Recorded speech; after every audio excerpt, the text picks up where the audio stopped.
ഇന്നും ഖാസിം വലിയുല്ലാഹി തങ്ങളെ മക്കാമിൽ വെച്ചിരിക്കുന്ന വെള്ളം നമ്മുടെ കേരളത്തിൽ കൊണ്ടുവന്നിട്ട് വേദനയില്ലാതെ പ്രസവി നടക്കുന്ന എത്ര വീട്ടുകാരുണ്ട്? ഇന്നും നിലനിൽക്കുന്നു.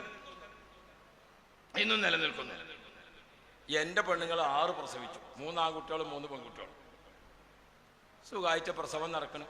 പ്രസവം കഴിഞ്ഞാൽ ഞാൻ ബാങ്ക് കൊടുക്കാൻ അവിടെ ഉണ്ടെങ്കിൽ പോകാന്നല്ലാതെ ഇവൾക്ക് ഗർഭമാണോ എന്ന് ഞാൻ ബേജാറായിട്ട് നടക്കലില്ല. ഇന്നിപ്പോ നമ്മൾ ആൾക്കാർക്കൊക്കെ പെണ്ണിന് ചില ആളുകളൊക്കെ വളരെ സ്വകാര്യത്തിൽ ചെവിയിൽ വന്നു കണ്ടാ പറയും, അതെ മോൾക്ക് ഗർഭമാണ്, വല്ല ചെയ്ത്താൻ കൂടിയാൽ മതി. അപ്പൊ എന്താണ് ഈ ഡോക്ടർമാർ ഇവരൊക്കെ കൂടിയിട്ട് ഗർഭം എന്നുള്ളത് ഒരു രോഗാക്കി മാറ്റി. എന്നിട്ട് ഗർഭത്തിന്റെ ലക്ഷണം കാണുമ്പോഴത്തേനും ഒരു പരിശോധന, പിറ്റത്തെ മാസം പിന്നെ പരിശോധന, പിന്നെ പരിശോധന, പിന്നെ പരിശോധന, പിന്നെ പരിശോധനയോട് പരിശോധന. അവസാനം പിന്നത്തെ പരിശോധന ഏതാന്ന് വെച്ചാൽ ഓരൊക്കെ കൈവെട്ടുകാണ് മെഡിക്കൽ കോളേജിൽ പിന്നെ പോയ അല്ലേ? അല്ലാഹു റബ്ബി. പ്രസവിച്ചാലും അങ്ങനെ തന്നെ.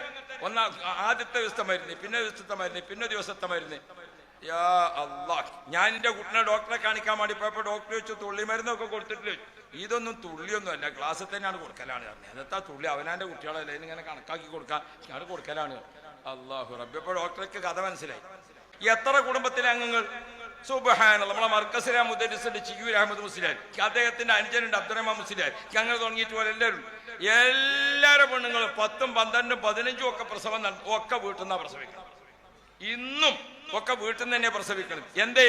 ഖാസിം വലിയുള്ള അവിടെ ലക്ഷദ്വീപിൽ വന്നിട്ട് അവിടുത്തെ ജനങ്ങൾ കണ്ണീർ കഴുത്തിൽ കഴിയുന്നത് ഏതിനു വേണ്ടിയാണ്? പ്രസവത്തിന്റെ വേദന കെട്ടിയിട്ട് വിഷമിച്ചിട്ട് അതിന് ശുശ്രൂഷിക്കാൻ ആളില്ല, പരിഹാരത്തിന് മാർഗമില്ല. അവിടെ ബഹുമാനപ്പെട്ടവരുടെ കറാമത്ത് അവിടെയാണ് കാണിച്ചു.